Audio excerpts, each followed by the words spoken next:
Gracias, Padre, por este tiempo, porque nos has reunido con bien, porque nos has reunido con entusiasmo, con ganas y con el gozo de conocer más de tu palabra, de ser llenos de ti, para poder predicar el Evangelio, Señor. A todo el que se nos acerca, queremos ser ese verbo andando como lo fue nuestro Señor Jesucristo, que sea el verbo en carne reflejado en nuestros corazones, en nuestras vidas, en nuestra boca, en lo que escuchamos y en lo que hacemos, Señor. Por eso hoy venimos a ponernos a cuentas contigo, para que escudriñes nuestro corazón. Delante de ti ponemos todas nuestras faltas y las que hemos encubierto, para que las retires de nosotros y podamos tomar de este pan y de este vino que es tu palabra, Señor, y que podamos tener esta comunión entre todos nosotros conmemorando a nuestro Señor Jesucristo, porque para eso nos reunimos, para conmemorarle, honrarle y humildemente pedirle que siga siendo la influencia en nuestras vidas. También ponemos todas las personas que están pasando por enfermedad, las personas que se alejaron y que ahora ya vienen de regreso a nuestros hogares, tanto hablando de la iglesia como hablando de los hogares de cada uno de nosotros. Por nuestros pastores, por el pastor Armando, Marta, Abby, Jesse, Yoshi, Mónica, que los guarde, Señor, por nuestros pastores de nuestras otras congregaciones, César, Karen, Martín, Angelita, etcétera, Señor. Todos, sabes que es muy extenso el cuerpo pastoral, pero cúbrelos, Señor, cúbrelos con tu amor, cúbrelos con tu armadura, Señor, para que puedan seguir progresando en la predicación del Evangelio. Ponemos en tus manos a toda nuestra familia, a los que están cerca, a los que conocen de Cristo, a los que aún no conocen de Cristo, para que nosotros seamos ese candil que alumbre sus corazones y puedan conocer de ti. Hoy te lo pedimos en el nombre de Jesús. Amén. Amén. Bueno, pues les decía que estoy muy contento de que hayamos llegado hasta aquí, porque en estudios anteriores ya pudimos aprender cómo, en la carta de Romanos pudimos aprender cómo nosotros a través de las epístolas podemos ver hacia el Antiguo Testamento, ver hacia Cristo y ver hacia el presente en relación a la sociedad, al mundo adornado que nos rodea. Porque es a ese mundo al que le estamos predicando. Hoy ya no estamos hablando de un grupo de personas que le han faltado a Dios. Hoy estamos hablando de un mundo que se levanta en contra de Dios. Y nosotros estamos llamados a predicarle a ese mundo para traer a los pies de Cristo a todos los que han sido ya predestinados por nuestro Señor. Y con motivo de esto, por eso hemos estructurado este estudio. Hoy vamos a aprender algo muy importante. Hoy vamos a ver en esta carta de Efesios, la palabra de Dios, pero ahora aplicada a nuestro tiempo presente como miembros del cuerpo de Cristo. Hoy vamos a dejar atrás los rudimentos sencillos, los rudimentos, los primeros rudimentos, para ya entrar a los rudimentos más robustos, a través de los cuales podemos ser ese, ese reflejo de Cristo en autoridad, en espíritu y en verdad. Ese es nuestro deseo y bueno, pues vamos paso a la hermana Leti para que nos comparta del devocional, que tomen en cuenta que los devocionales es para nosotros como si fuera la alabanza, ¿no? Entonces, nosotros a modo de hacer una alabanza ponemos un devocional. En algunos otros estudios tocan el piano, cantan. Yo en lo personal, pues, he desistido de sacar un piano y ponerme a tocarles y para que no cambiemos el sentido de este estudio. Entonces, vamos a dar paso a nuestro devocional. Adelante, hermana. Amén. Gracias. Bendiciones a todos. Bueno, la vez pasada, la última clase, habíamos visto el capítulo 3 del Evangelio de Juan, donde Jesús habla con Nicodemo acerca del reino de Dios. Incluso di una breve explicación donde decía yo que Nicodemo era un hombre judío que tenía mucho conocimiento de las escrituras porque era un erudito escriba y miembro del concilio conocido como el Sanedrín.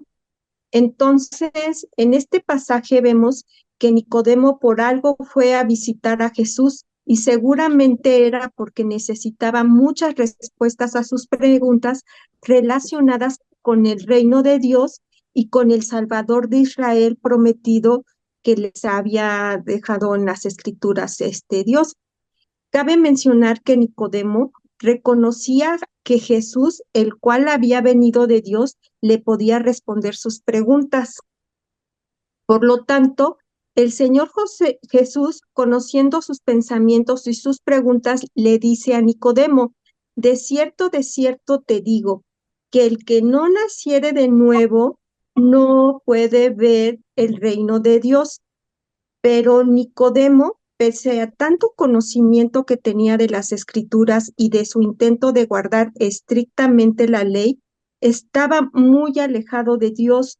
No podía entender el lenguaje espiritual con el que Jesús le hablaba, refiriéndose al nuevo nacimiento, el cual se basaba en el arrepentimiento y en la obra del Espíritu Santo en el corazón de cada persona. En Lucas 17, 20 al 21, también nos encontramos que los fariseos le preguntan a Jesús, ¿cuándo había de venir el reino de Dios? Y Jesús les respondió, el reino de Dios no vendrá con advertencia, ni dirán, helo aquí o helo allí, porque he aquí el reino de Dios está entre vosotros. Lamentablemente los judíos creían que el reino de Dios iba a ser un reino terrenal con límites geográficos, pero Jesús en su primer venida al mundo les enseña a los judíos y a nosotros también que el reino de Dios consiste en la obra del Espíritu Santo en el corazón de las personas. Es decir, el reino entre vosotros, yo lo encontré en una Biblia de estudio y dice que el reino entre vosotros es el mensaje que Dios nos deja para definir que el reino de Dios es la realidad espiritual alcanzable, accesible, realizable, factible a cada persona que recibe a Cristo Jesús como su Salvador y Señor. Es decir, recibirlo a Él, al Rey, es también recibir su gobierno real, no solamente en nuestra vida y sobre nuestros asuntos, sino que a través de nuestra vida y por medio del servicio de amor que le dedicamos. El reino de Dios está entre nosotros. O sea, reino significa gobierno, autoridad. Entonces, es la forma en que Dios nos transmite eh, eh, ese, ese, ese gobernar, esa autoridad que la perdimos a través de Adán, pero eso va a ser en la tercera parte que vamos a ver más acentuado lo que es el reino de Dios. Y esto nunca podrá ser posible si actuamos independientemente de Dios, o sea, de su poder y de su gracia. Necesitamos su poder y su gracia que nos da el Espíritu Santo, porque no es con nuestras fuerzas. Por lo tanto, no hay posibilidad de recuperar lo perdido, como ya los comenté, que lo perdimos con el primer Adán. El nuevo, perdón, sin poder recuperar lo perdido, que es el nuevo nacimiento, llega únicamente a través del perdón de los pecados y de la redención plena en Cristo por medio de la cruz. Repito, el nuevo nacimiento llega únicamente a través del perdón de los pecados y de la redención plena en Cristo por medio de la cruz. Es así como la salvación restaura nuestra relación con Dios y abre las puertas al imperio de su reino, que entre nosotros está mientras caminemos con Él. En la siguiente parte voy a descifrar, voy a desmenuzar bien cómo es esto que es el reino, que no es nada terrenal, que es cómo nos gobierna el Espíritu Santo y a lo que se refiere el nuevo nacimiento, pero pues por la premura del tiempo, pues nada más le dejamos hasta aquí y muchas gracias. Amén. Muchas gracias, Leti. Bueno, pues podemos tomar para complementar ahorita y que ustedes puedan estudiar en sus casas para prepararse para lo que sigue, los siguientes devocionales que vengan respecto a este tema. La palabra reino que se utilizó durante todo el Nuevo Testamento es la palabra basileia. Y a mí me llama la atención que esa palabra se refiere a lo siguiente. Basileia se refiere propiamente a la realeza. Entonces, Jesús de alguna manera le está diciendo a todos, la realeza de Dios ha llegado a vosotros. Y bueno, es un regalo que nosotros podemos compartir porque Cristo es hermano, el primogénito de varios hermanos. Entonces, esto es un gran compromiso para todos nosotros. Esperamos, Leti, nos pueda seguir ampliando más este conocimiento y estamos bien contentos con estos devocionales. Bueno, hermano Jorge, pues damos paso a tu segmento. Te dejamos los micrófonos abiertos. Adelante. Gracias, buenas tardes a todos, bendiciones. Voy a hablar de los aspectos claves de la cultura israelita en el año 58 y otras cosas. El primero es religión y templo. El templo de Jerusalén era el centro religioso y cultural. Los sacrificios y festividades religiosas como la Pascua eran fundamentales. La vida comunitaria. Las sinagogas servían como lugares de reunión y enseñanza. La vida comunitaria estaba centrada en la observancia de la ley mosaica. Vamos ahora con la influencia romana. La presencia romana trajo cambios en la administración y la economía, pero también tensiones políticas y sociales. La diáspora judía. Muchos judíos vivían fuera de Israel en comunidades dispersas por el Imperio Romano, manteniendo sus tradiciones y prácticas religiosas. Aspectos de la vida cotidiana en Jerusalén, religión y templo. El templo de Jerusalén era el centro de la vida religiosa, ya lo hemos dicho. Los sacrificios y las festividades como la Pascua eran eventos importantes que reunían a la comunidad. En cuanto a mercados y comercios, los mercados eran lugares bulliciosos donde se vendían alimentos textiles y otros bienes. Comerciantes y compradores llevaban las calles creando un ambiente vibrante de tanta gente. La vida familiar. Las familias solían vivir en casas de piedra con patios interiores. Las mujeres se encargaban de las tareas domésticas mientras que los hombres trabajaban. Educación y sinagogas. Las sinagogas no solo eran lugares de culto, sino también de enseñanza. Los niños aprendían a leer, escribir principalmente para poder estudiar las escrituras. La influencia romana. La presencia romana se sentía en la administración y en la infraestructura, como en las calzadas y los acueductos. Sin embargo, también había tensiones debido a los impuestos y a la ocupación militar. Ahora vamos a hablar de las festividades religiosas en Jerusalén en esos años. La Pascua, el Pesach. Esta era una de las festividades más importantes para los judíos, conmemorando la liberación de los israelitas de la esclavitud en Egipto. Durante el Pesaj, alimentos simbólicos como el matzá, pan sin levadura y las hierbas amargas. Luego seguía el Pentecostés, el Shavuot. Celebrada 7 semanas después del Pesaj, Shavuot conmemora la entrega de la Torah en el monte Sinaí. Es una festividad de agradecimiento por la cosecha y se acostumbra a leer el libro de Ruth y comer productos lácteos. El tabernáculo, Sukkot.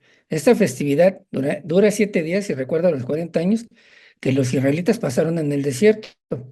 Durante el Sukkot se construyen cabañas temporales llamadas sucas, donde las familias comen y a veces duermen para recordar las viviendas temporales de sus antepasados. El Yom Kippur. El día de la expiación es el día más sagrado del calendario judío. Es un día de ayuno y oración dedicado a la reflexión y al arrepentimiento. Los servicios en la sinagoga son extensos y solemnes. El Hanukkah. Aunque no es una de las festividades bíblicas, Hanukkah celebra la dedicación del templo de Jerusalén después de la victoria de los macabeos sobre los griegos. Se encienden velas en una menorá especial durante 8 noches, recordando el milagro del aceite que duró 8 días. Hay otras festividades, el Purim, celebrado en marzo. Purim conmemora la salvación de los judíos del exterminio de en Persia, como se relata en el libro de Esther. Durante esta festividad la gente se disfraza, intercambia regalos y disfruta de comidas festivas, incluyendo las tradicionales galletas Hamantashen. Luego el Lag Baomer. Esta festividad se celebra entre Pesach y Shavuot, exactamente 33 días después del Pesach. Conmemora la muerte del rabino Shimon Bar y Yochai y la revuelta de Bar Kokhba contra el Imperio Romano. Es común ver hogueras y barbacoas durante esta celebración. También hay festividades musulmanas ahí adentro, había. En Jerusalén, especialmente en la parte de este de la ciudad, también celebran festividades musulmanas como el Ramadán y su culminación. Y otras, ¿no? Que bueno, que no, esas no nos interesan mucho. Y luego en el Año Nuevo, siguiendo el calendario gregoriano, el Año Nuevo también es una celebración importante en Jerusalén. Se celebra con fiestas, pues en todo un lado, ¿no? Como toda la gente, como el Año Nuevo, ¿no?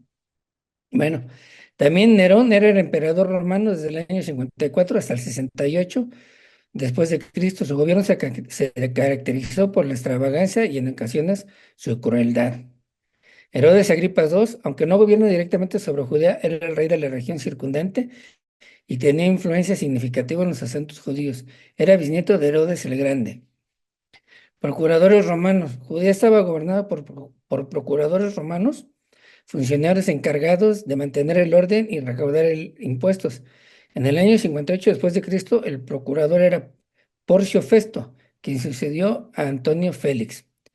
Los saduceos y fariseos, estos eran los dos principales grupos religiosos y políticos dentro de la comunidad judía. Los saduceos eran de la élite sacerdotal y aristocrática, mientras que los fariseos eran más populares entre la gente común y se enfocaban en la interpretación de la ley. El Sanedrín, este era el Consejo Supremo de los Judíos, compuesto por 71 miembros, incluyendo sumos sacerdotes, ancianos y escribas. Tenían autoridad en asuntos religiosos y legales. Estos líderes y grupos jugaron roles cruciales en la administración y la vida cotidiana de Israel durante el dominio romano. Pues bueno, eso es a grandes rasgos lo que pasaría en esos años, ¿no? De cuando estaba Nerón ahí. Y ya después viene la guerra, pero ya hablaremos más adelante de eso. Es todo, hermano. Muy bien, Jorge. Gracias por esta información, donde, bueno, lo que tratamos de hacer aquí es un poquito cómo estaba la situación social en esa época, pero ya vimos en el estudio anterior, y voy a aprovechar, aunque hablemos y hablemos y hablemos de las sociedades antiguas, quiero que todos comprendamos y enfatizar yo en una situación. Si las sociedades antiguas como las presentes se están edificando y construyendo en una carne llena de pecado. ¿Por qué? Porque siguen destituidos de la presencia de Dios. Todo aquel que no tiene a Cristo como Señor y Salvador sigue destituido de la presencia de Dios. Entonces, no importa lo que hagan, no importa todo lo que se construya o todas las mentes que se junten para idear alguna solución a algo, todas las sociedades van a seguir siendo edificadas en una carne influenciada por el pecado. Y lo que hemos estado demostrando a lo largo de estos estudios es que los síntomas de esa situación se reflejan otra vez. Se reflejan con burlas hacia Dios, con personas, con hombres que dejando el uso natural de la mujer, se acuestan hombres con hombres, mujeres con mujeres, hombres con hombres que buscan criar a una familia,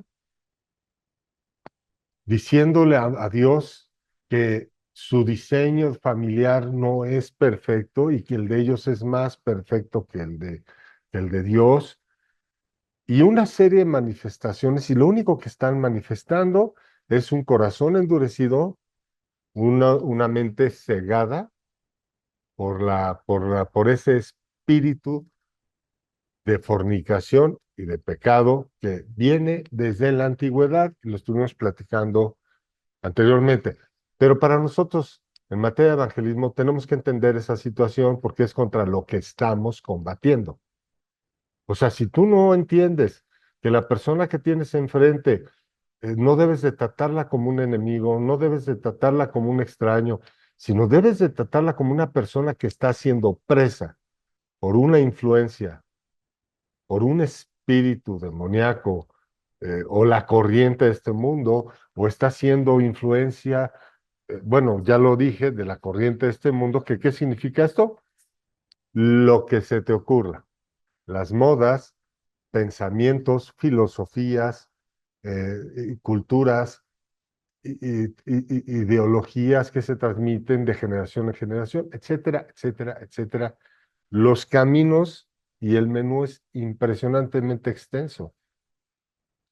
Y nosotros lo que queremos hacer es llevarlos a la mente de Cristo, cuyo camino es muy angosto. Si nosotros no entendemos este principio, no salimos a la calle viendo ese escenario, sabiendo que ese escenario está delante de nuestros ojos, ¿cómo va a crecer la misericordia en nuestro corazón?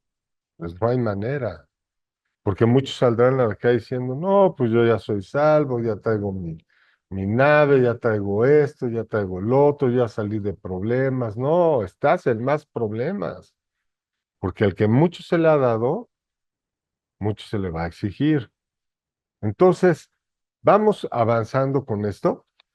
Y yo solo quiero hacerlos a ustedes sensibles, por eso les digo que los que hayan llegado hasta esta parte del estudio, gracias a Dios por sus vidas. ¿Por qué? Porque aquí es donde vamos a empezar a sensibilizarnos en las cosas del mundo. Digamos de otra manera, si están viendo algún programa de televisión como La Casa de los Famosos, ya no deben de verlo como las personas que están conforme a su mente o a su carne. Ya tienen que verlo con con los ojos del Evangelio y darse cuenta que tienes ahí un hombre que está hablando de que fue alcohólico, que no sé qué, pero ves su rostro y ves su rostro afligido, desencajado, porque le falta Cristo en el corazón. Le falta esa paz que solo Jesús puede darnos de manera sobrenatural. Entonces, ¿cómo le vamos a predicar a alguien si no vemos esa situación y nos compadecemos de esa persona de esa manera? ¿Cuándo Dios te va a acercar a él? Entonces, ya nosotros, ya nosotros tenemos que día a día buscar que quite Dios la dureza de nuestro corazón, por un lado, llenarnos de su conocimiento y hablar la palabra. Ya retirar la levadura de nuestras mentes, ya no es broma estar viendo Harry Potter, ya no es broma estar viendo corrientes y filosofías, ya no es broma. ¿Por qué? Porque si ya eres una persona madura, lo vas a ver como entretenimiento, ¿no? Entonces ahí vas a ver toda la parafernalia y te botas de la risa y ahí la plumita sube, baja, uno es perseguido por el otro, distorsionan la palabra de Dios y hacen un montón de tarugadas, ¿no? Y hacen ver a los malos como si fueran buenos y como si el hombre estuviera llamado a ser héroe, minimizando al único héroe de la humanidad que ha sido Jesucristo. Pero no quiero hablar de ellos, porque la palabra de Dios nos dice que no perdamos el tiempo en eso, y lo dice también nuestra carta de Efesios en el capítulo 5. Ya no perdamos el tiempo hablando de ellos. Ok. Continuamos pues que nosotros debemos ya cuidar toda la información que entra en nuestras mentes, para que sea nuestro pensamiento la palabra de Dios. Y tú te preguntarás, porque escucho que se lo preguntan, ¿no? Ay, entonces que ella no va a trabajar. O sea, y no tengo que hacer esto. No, no, no, no, no. Dios no está peleado con el estudio. Pero el estudio formal, por favor, no fantasías, ¿no? Dios no está peleado con la ciencia. Dios cuida la ciencia. La ciencia da testimonio de la Biblia.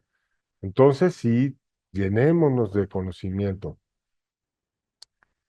Bueno, continuando con nuestro programa, vamos a dar paso a una parte, un segmento que se tituló por el hermano Fernando, ¿Quién es Pablo? Hoy el hermano Fernando no está con nosotros porque no pudo llegar a tiempo a conectarse. Sin embargo, pues aquí tenemos la información que nos quiso compartir, a la cual yo le voy a agregar un algo, ¿no? Aquí nos está hablando de quién es Pablo y nos está hablando de varios aspectos que voy a leer a continuación de lo que es Pablo. Y lo que le voy a agregar a su escrito es que tomemos en cuenta que todo lo que voy a leer es una manifestación del Espíritu Santo mostrando a Pablo, mostrando el Espíritu de Pablo. ¿De acuerdo? Y así hace con nosotros. O sea, Dios no nos quita nuestra personalidad. Dios la embellece, la mejora, la enseñorea. Entonces vamos a dar lectura a lo que nos preparó el hermano Fernando. El apóstol Pablo, un modelo de liderazgo y sabiduría divina. La vida y enseñanza de Pablo ofrece un ejemplo inspirador de liderazgo y sabiduría divina, con profunda comprensión de la escritura y una visión para la iglesia primitiva. Pablo demostró una serie de características que lo destacan como un líder excepcional. Inteligencia espiritual. Pablo poseía una profunda comprensión de la teología judía y la aplicación de las escrituras al contexto gentil. Agregaré yo, dicho de otra manera, Pablo trataba de llevar la suficiencia de la palabra de Dios a oídos de aquellos que no estaban instruidos en ese conocimiento. Esto es, trataba de acercarles la palabra a su manera de pensar. Y desde su manera de pensar los llevaba al conocimiento de la palabra. Pero esto no es de Pablo, esto lo hacía Jesucristo.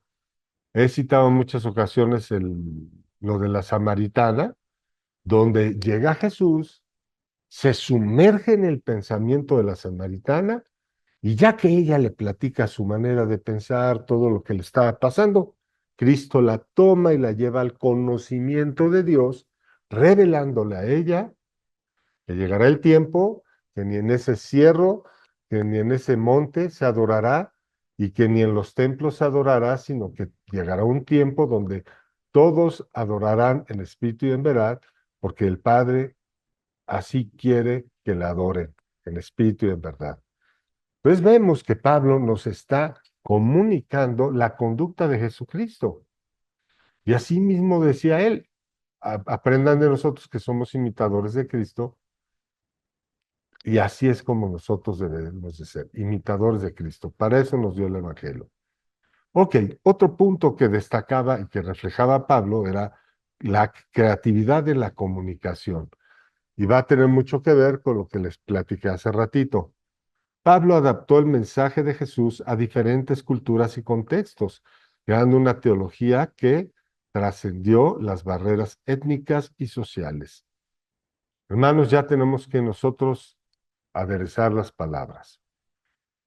Otro punto fue visión para la iglesia. Pablo tuvo una visión clara para la inclusión de los gentiles y la universalidad del mensaje de Jesús.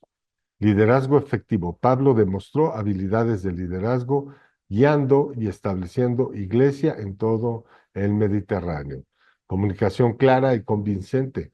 Pablo expresó complejas ideas teológicas de manera clara y convincente. Adaptabilidad y flexibilidad. Pablo se adaptó a diferentes contextos culturales y sociales desde la sinagoga judía hasta el foro romano. Pasión y dedicación. Pablo estaba apasionadamente comprometido con su fe y su misión, lo que lo llevó a enfrentar desafíos y persecuciones. A través de su ejemplo, Pablo nos enseña la importancia de la sabiduría divina, la creatividad en la comunicación, la visión para la iglesia y el liderazgo efectivo. Su legado continúa inspirando y desafiando a los líderes y creyentes de hoy en día. Bueno, como ustedes podrán ver, ya que leemos el escrito de nuestro hermano, démonos cuenta que Pablo reflejaba el carácter de Cristo. Si vamos nosotros a los evangelios, nos daremos cuenta que Jesús adaptaba su mensaje a la audiencia. A algunos les hablaba en parábolas, pero no por su ignorancia, sino para que otros no entendieran y que solo entendieran aquellos que estaban llamados a escuchar su palabra. Sin embargo, hoy en día no es la diferencia. Nosotros debemos de estar bien sensibles al Espíritu Santo, bien llenos de la palabra de Dios, para poder hablar conforme a quien Dios quiere dirigirse. Dicho de otra manera, si decimos que el Espíritu Santo reparte los dones conforme Él quiere, ¿por qué creen que ha de ser diferente cuando hablamos el Evangelio? El Espíritu Santo de Dios va a hablar el Evangelio con cada quien conforme Él quiere. Y eso es a lo que ya tenemos que estar todos bien atentos. Entonces yo puedo agarrar un versículo, una epístola, puedo agarrar algún detalle de la palabra de Dios, platicarlo, pero si nos damos cuenta, mi discurso va a cambiar conforme cambie la persona que lo va a escuchar. Si ustedes ya han pasado por ese proceso, les digo hoy, ya dense cuenta que han actuado de esa manera y que sirva entonces para confirmarles a ustedes que van bien, que vamos bien, que actuamos bien. Démonos cuenta que no hablamos igual a todos, porque si estamos metodizando el evangelio y el evangelismo, no estamos dejando hablar al Espíritu, que es el consolador que Dios nos mandó para revelarnos su palabra. Entonces, pero por favor, ¿no? Si alguno de ustedes que nos está viendo ha pasado por ese proceso, no te preocupes, es normal. Es muy normal que es como cuando vamos en un coche, Dios nos manda al Espíritu Santo para que sea el conductor de ese automóvil, pues es muy normal que metamos las manos y queramos manejar. Es muy normal que queramos pisar el freno, es muy normal que queramos acelerar. Todo eso es muy normal. Solo que hay que acordarse que Jesús nos dijo, quita la viga de tu ojo antes de la paja del ojo ajeno. Entonces, date cuenta que tu viga es meter las manos, no dejar hablar y actuar a Dios en todo control de tu vida. Y puse el ejemplo del automóvil porque así es todo, o sea, inclusive cuando vamos a hacer cosas cotidianas de la casa, démonos cuenta que muchas de las veces no dejamos actuar al Espíritu Santo. Ahí estamos metiendo la mano y hacemos los huevos como desde 1985 nos enseñaron. Y agarras y los avientas y no hay creatividad en tu vida. Entonces, no hay creatividad en tu vida, sigues actuando en tus fuerzas. Usemos. Ahorita vamos a ir a la pausa. Acabando el corte, ahorita que entre el corte, les invitamos, tomen 9 minutos y nos volvemos a conectar, por favor. De todas maneras, voy a mandar un mensaje al grupo. Quiero que dejemos, antes de este corte, quiero dejarlos con la siguiente idea. Utilicen la cotidianidad de sus vidas para darse cuenta cuándo están dejando actuar al Espíritu Santo y cuándo no. Hablamos, los padres, decimos, queremos educar a los hijos, pero no hablamos conforme el Espíritu Santo les quiere hablar. Y eso no significa que no te vas a meter en problemas con ellos, ¿eh? Para que estemos claros. Quizás hasta por dejar hablar al Espíritu Santo, te vas a meter en más problemas de lo que tú nunca habías pensado. Pero créeme una cosa, si es Dios hablando, dará su fruto a su tiempo. De eso que no te quepa la menor duda. Entonces, ¿por qué cité la casa? Porque si vamos a evangelizar, empecemos por nuestros hogares. Pues ya estamos de regreso ahorita con el estudio. Les comentaba a todos los que nos ven, les compartimos que, bueno, parte de todo del estudio es invitarlos a que ustedes, si ustedes están capacitando grupos de evangelismo y los están llevando a las calles y los están llevando, pues nuestra recomendación es que compartan de dos en dos y que alguien que les dé cobertura esté atrás de ellos, orando, observándolos, porque cuando las personas empiezan a compartir, muchas veces no saben cuándo sacudirse el polvo en los pies y retirarse. Si es que están hablando la palabra de Dios. Hay muchos casos donde las personas en su emoción comparten el evangelio, pero no están hablando lo que escrito está. Y el objetivo de nosotros para capacitar evangelistas es llevarlos a que hablen lo que escrito está. Más allá de eso, no aprovecha en nada. Si bien las introducciones, las pláticas, Dios nos lleva siempre a tener una plática coloquial, esa plática tiene que desembocar en lo que escrito está. Esa plática tiene que entrar de una plática casual a lo que escrito está. Y de esa manera daremos cumplimiento al llamamiento de Jesús cuando dice, las ovejas oyen mi voz y me siguen. ¿Cómo van a seguirlos a ustedes si no están hablando lo que escrito está? Entonces no están oyendo la voz de Cristo.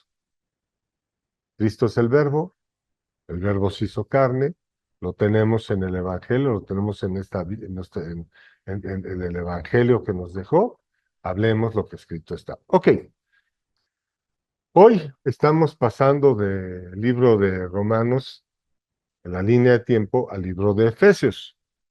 Cabe destacar que en este libro de Éfeso no hay, se prevalece y se ve otra vez que Pablo busca mostrarle a todo el mundo que ya no son griegos, que ya no son judíos, que ya no son árabes, que son un solo cuerpo y busca unificarlos. ¿Y cuál es el común denominador que nos unifica? El Evangelio de Cristo, la sangre de Cristo. Y en esta epístola, pues lo refleja muy bien. El tema de hoy, para nosotros, es muy importante. Y si me gustan acompañar, vamos a dar lectura de Efesios 1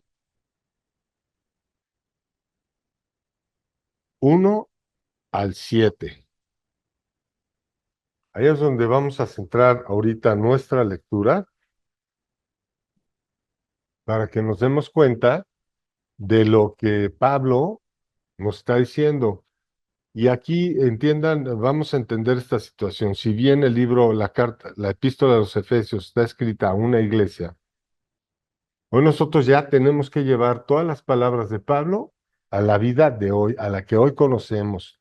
Y es lo que vamos a tratar de hacer en este estudio, llevar estas palabras de Pablo a la práctica en nuestra ejecución cuando estamos predicando la palabra y cuando estamos evangelizando.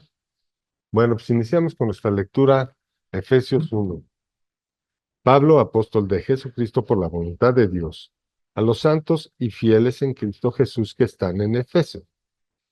Gracia y paz a vosotros, de Dios nuestro Padre y del Señor Jesucristo. Bendito sea el Dios Padre nuestro, Señor Jesucristo, que nos bendijo con toda bendición espiritual en los lugares celestiales en Cristo, según nos escogió en Él antes de la fundación del mundo, para que fuésemos santos y sin mancha delante de Él. En amor, habiéndonos predestinado para ser adoptados hijos suyo por medio de Jesucristo, según el puro afecto de su voluntad, para alabanza de la gloria de su gracia, con la cual nos hizo aceptos en el amado, en quien tenemos redención por su sangre, el perdón de pecados según las riquezas de su gracia, Ok, hermanos, vamos a ver esta situación. Para nosotros, estas palabras de Pablo deben de significar a lo que escrito está y para qué Dios nos llamó. Dios nos llamó para que entendamos una situación, tengamos reconciliación con el Padre.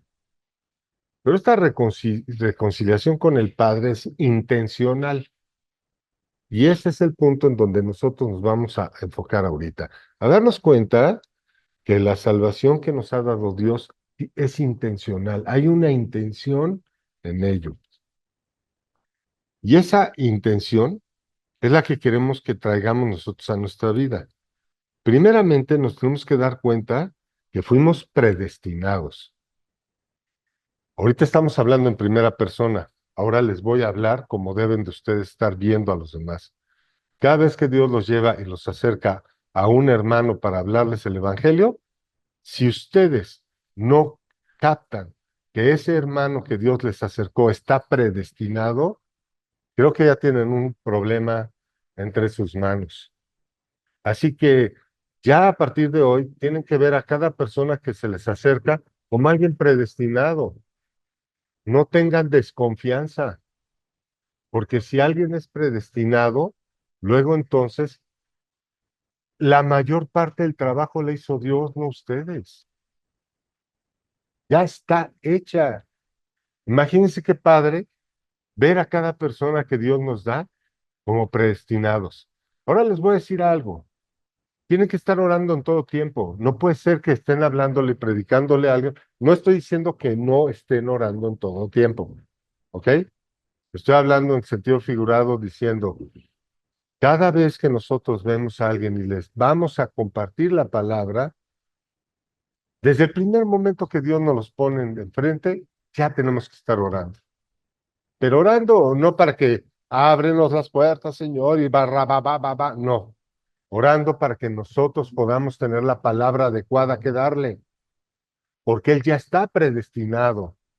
Entonces, ¿cómo crees que vas a quitar y quitar? Quítale los bloqueos. ¿Cuáles bloqueos? ¿De qué estás hablando si ya está predestinado? Más bien al que le tiene que quitar Dios los bloqueos es a ti, para que tú puedas tener la palabra adecuada que entregarle, para que sea Cristo, porque Él ya tiene un plan perfecto aquí diseñado en su mente. Entonces, ya te puso el objetivo, tienes que esperar a que te dé la estrategia. Ya te dio la estrategia, tienes que orar y esperar a que te diga que la ejecutes. Son tres aspectos que todo el Antiguo Testamento nos los enseñó. Y ya tenemos eh, ejemplos asertivos con David y ejemplos fallidos con Saúl. A Saúl supo el objetivo, supo la estrategia, pero no esperó a que Dios le dé el banderazo de salida. No espera a Samuel y por eso no fue confirmado su reinado. En cambio, David sabía el objetivo, sabía la estrategia y se aguardaba al momento en que Dios le decía, adelante. Y por eso derrotó a Goliat. Vean que en David hubo un proceso antes de derrotar a Goliat. Podemos situarnos en ese momento y llevarlo al evangelismo y decir, David oró y no hubo arrepentimiento en esa persona. Y luego entonces cambió la estrategia y Dios puso su cabeza en sus manos. Le entregó la cabeza de Goliat a las manos de David. ¿De acuerdo? Ok, quizá estuvo muy fuerte este ejemplo, pero bueno, no quiero decir con esto que cada persona que no vaya a recibir a Cristo le corten la cabeza. No, quiero decir con esto que sepan esperar cuando Dios les diga adelante. Porque para nosotros, que ya estamos en la gracia, Él, la orden de nuestro Señor Jesucristo es, si no les reciben, sacúdanse el polvo de los pies y retírense. No córtenle la cabeza, no, retírense. Entonces, cuando vean a un hermano contendiendo con alguien y luego dice que está evangelizando, pues tiene un problema y tienen que ayudarle, ¿no?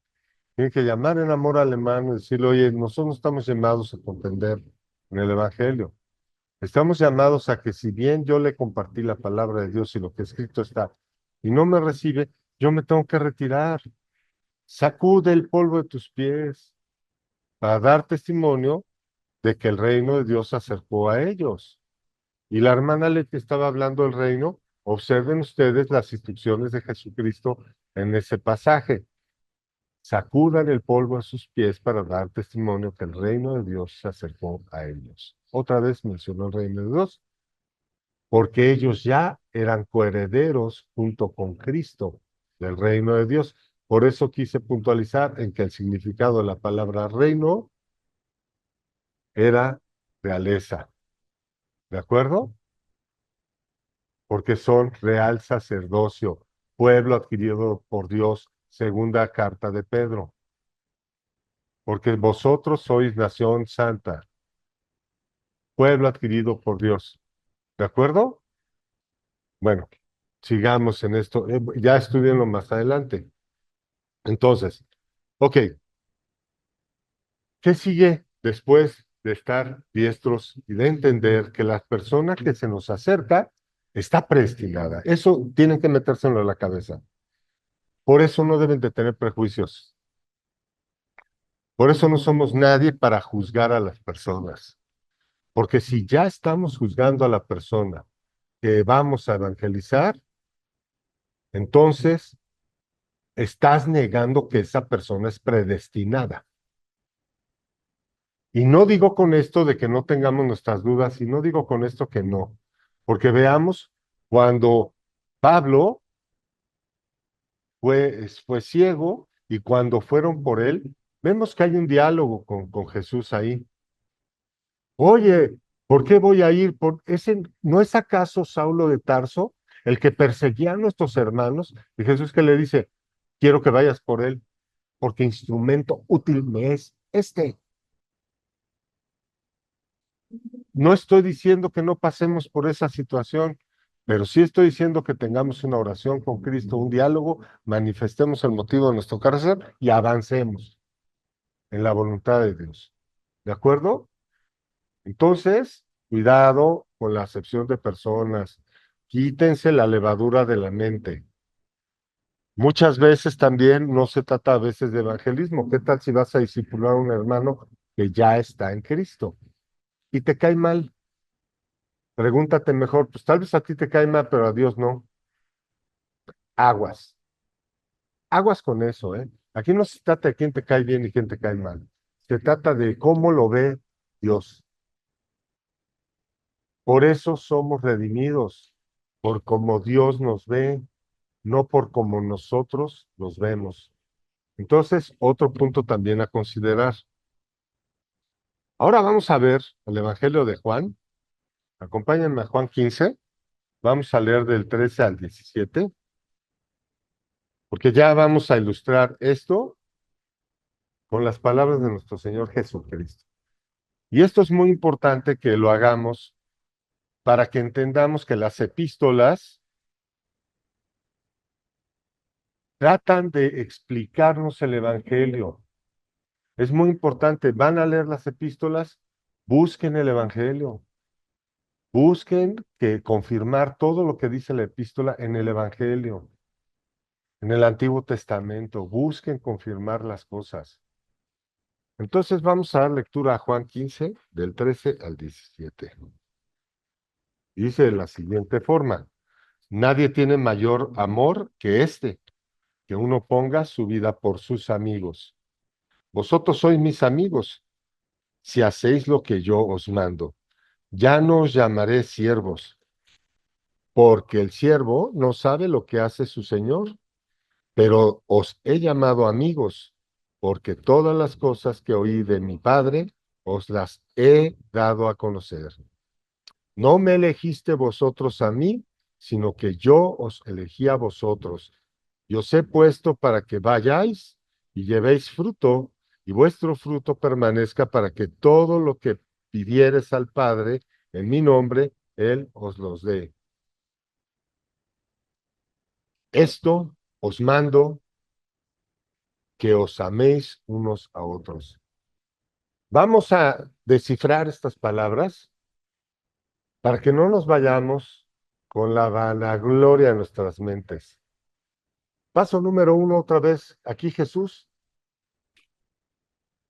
Pablo da testimonio de lo que Jesús está diciendo aquí.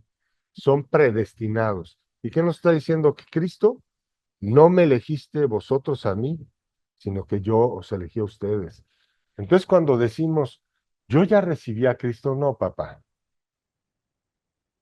Tú te hincaste a los pies de Cristo porque Cristo te mandó a llamar y aceptaste ese llamado que Jesús te está haciendo.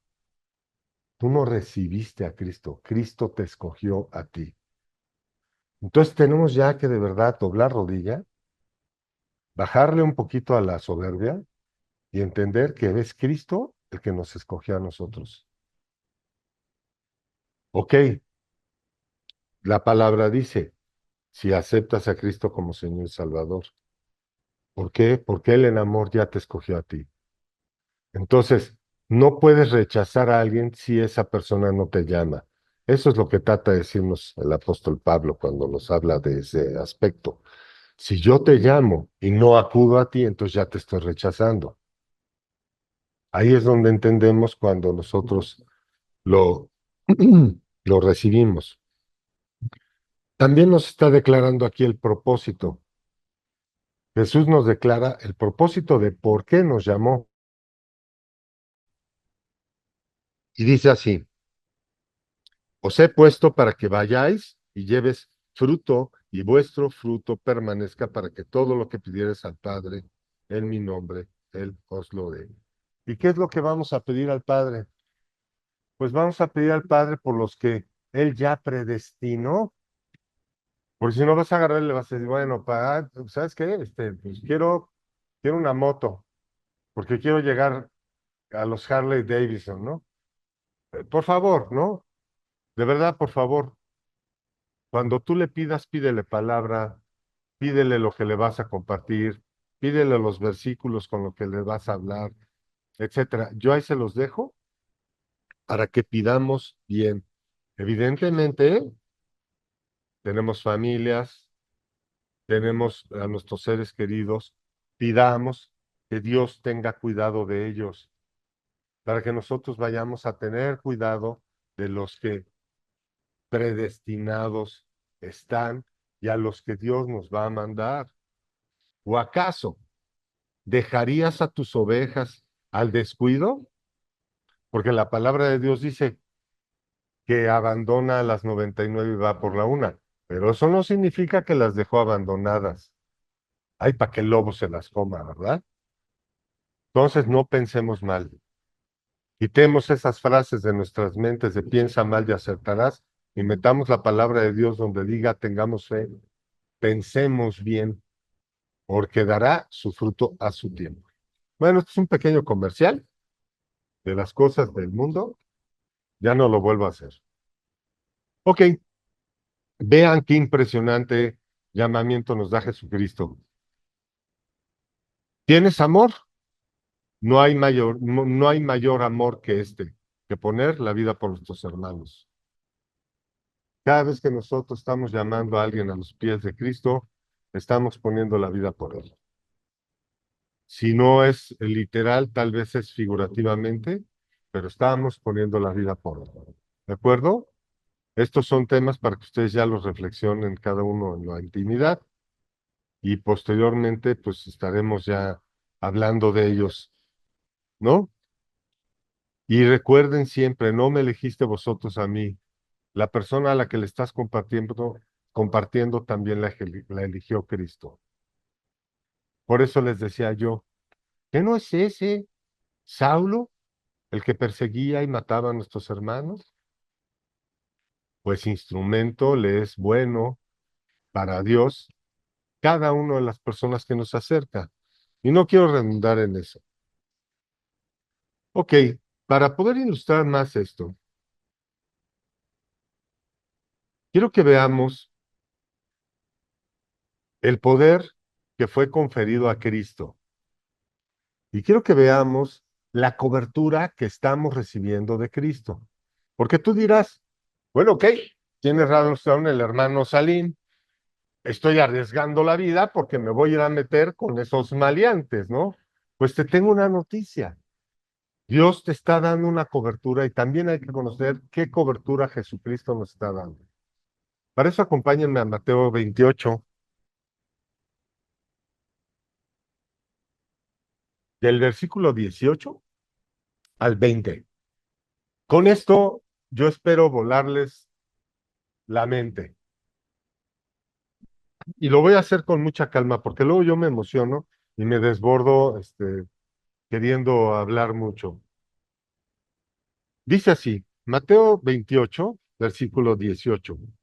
Y Jesús se acercó y les habló diciendo, Toda potestad me es dada en el cielo y en la tierra. Por tanto, id y haced discípulos a todas las naciones, bautizándolos en el nombre del Padre y del Hijo y del Espíritu Santo, enseñándoles que guarden todas las cosas que os he mandado, y aquí yo estoy con vosotros todos los días hasta el fin del mundo. Amén. Hemos escuchado estas palabras muchas veces, pero ¿les hemos puesto atención? ¿Cuánto amor nos ha tenido el Padre que nos mandó a su Hijo para darnos una cobertura? Porque a Él se le confirió toda potestad del cielo y de la tierra. ¿Y quién nos está mandando a llevar su palabra? Por eso decía Jesucristo, mayor es el que está en vosotros que el que está en el mundo. ¿Entienden eso? ¿Entienden a profundidad lo que les estoy comunicando? Jesucristo los está mandando y la persona que los está mandando tiene toda la autoridad sobre el cielo y sobre la tierra. ¿Por qué tiene el miedo? ¿Por qué tiene el miedo? ¿Por qué tiene el miedo de hacer lo que Dios dice que hables? ¿Por qué tienen miedo de hablar? ¿Por qué tienen miedo de decir las cosas? No le tengan miedo a que los ataquen. No tengan miedo a que los acusen. ¿Por qué tienen miedo? Y ese es el llamado para todos ustedes esta noche. ¿Por qué tienen miedo?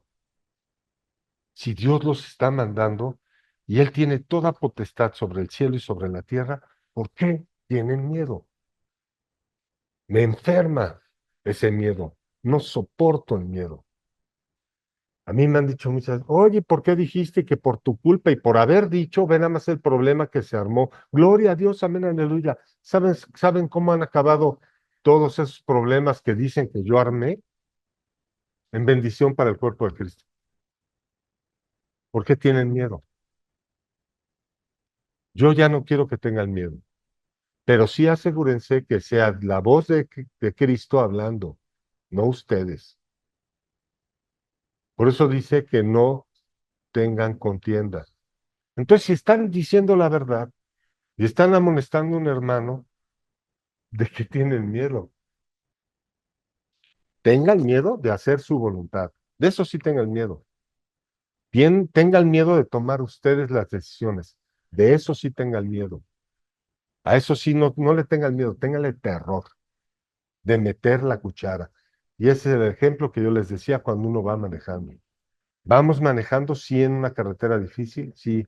¿Hay peligros? Sí hay peligros. ¿Hay obstáculos? Sí los hay. Por ello les digo a ustedes, tengan miedo de ser ustedes los que van manejando. Aguas con eso. Busquen todos los días, con temor y temblor, que no sean ustedes los que están haciendo la obra, sino que el Señor de la obra sea el que está edificando la obra, porque de otra manera en vano edifican.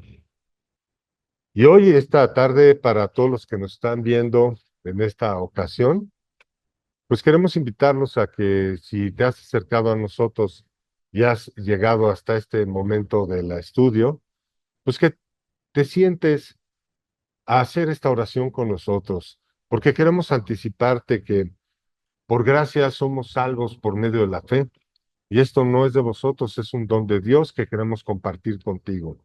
Porque como dice Romanos 10, 8 y 9, esta es la fe que nosotros profesamos, que si confesares a Cristo como Señor y Salvador, y creyeres en tu corazón que Dios le resucitó de entre los muertos, por gracia serás salvo, y no por obras, para que ningún hombre se gloríe.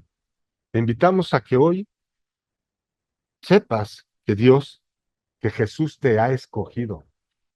Si estás en este estudio es porque Jesús te ha escogido. Y hoy te invitamos a que le recibas y le abras la puerta de tu corazón diciendo estas palabras junto con nosotros. Señor Jesús, gracias a Dios porque he llegado a este punto del estudio, porque he llegado a conocer un poco más de ti. Hoy sé que tú me has escogido, que desde antes de la fundación del mundo sabías que iba a pasar por pruebas, que iba a pasar por errores, que iba a cometer pecados.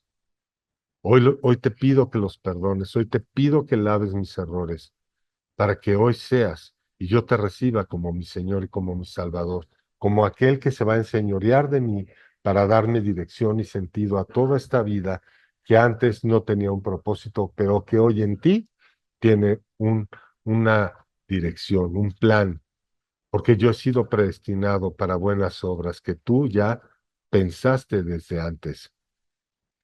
Te pedimos, Señor, que seas mi Señor, que seas mi Salvador, porque Dios te resucitó de entre los muertos para que yo y mi casa seamos salvos. Lo pedimos, Señor, hoy, en el nombre de Jesús. Amén. Y si tú que nos estás viendo has hecho esta oración, por favor, déjanos un comentario, escríbenos. Más adelante ya meteremos unos medios de comunicación en todas las descripciones de los estudios para que podamos estar en contacto con todos ustedes que le han recibido y que han aceptado ese llamado que Jesús ha hecho hoy a tu vida. Danos una palomita, un like, escríbenos un comentario para saber que hoy hay fiesta en el cielo por tu vida y por todos los que Dios va a bendecir a través de tu fidelidad y de tu esfuerzo en conocerle a través de la palabra. Bueno, pues si alguien quiere dar un comentario, ahorita es el tiempo de hablar. Están los micrófonos abiertos, por favor. Adelante. Tenemos como 10 minutos de comentar y platicar entre nosotros. Y nada más comentar que Pablo es el apóstol de los gentiles, ¿no, hermano? Puesto por Jesucristo. Sí, es correcto. Es impresionante cómo lo vi y lo después. O sea, es increíble que de entre todos los apóstoles que caminaron con él haya escogido al que no le conocía. Que Dios haya escogido al que lo persiguió tanto tiempo. Qué increíble, ¿no? Porque imagínense esa obra contraria y todo lo que Pablo hizo siendo Saulo persiguiendo a Cristo. Imagínense el arrepentimiento que ha de haber sentido y qué tan grande ha de haber sido ese arrepentimiento que sintió Pablo, que estuvo 3 años ciego. Antes de que Dios le devolviera la vista, estuvo ciego 3 años. Y lo más importante es que nunca se alzó a decirle a Jesús, devuélveme la vista. O sea, Pablo sentía una cucaracha. ¿Cómo crees que va a decirle a Jesús, devuélveme la vista? Si de milagro le dejó la vida. ¿Creen que Pablo no lo sabe?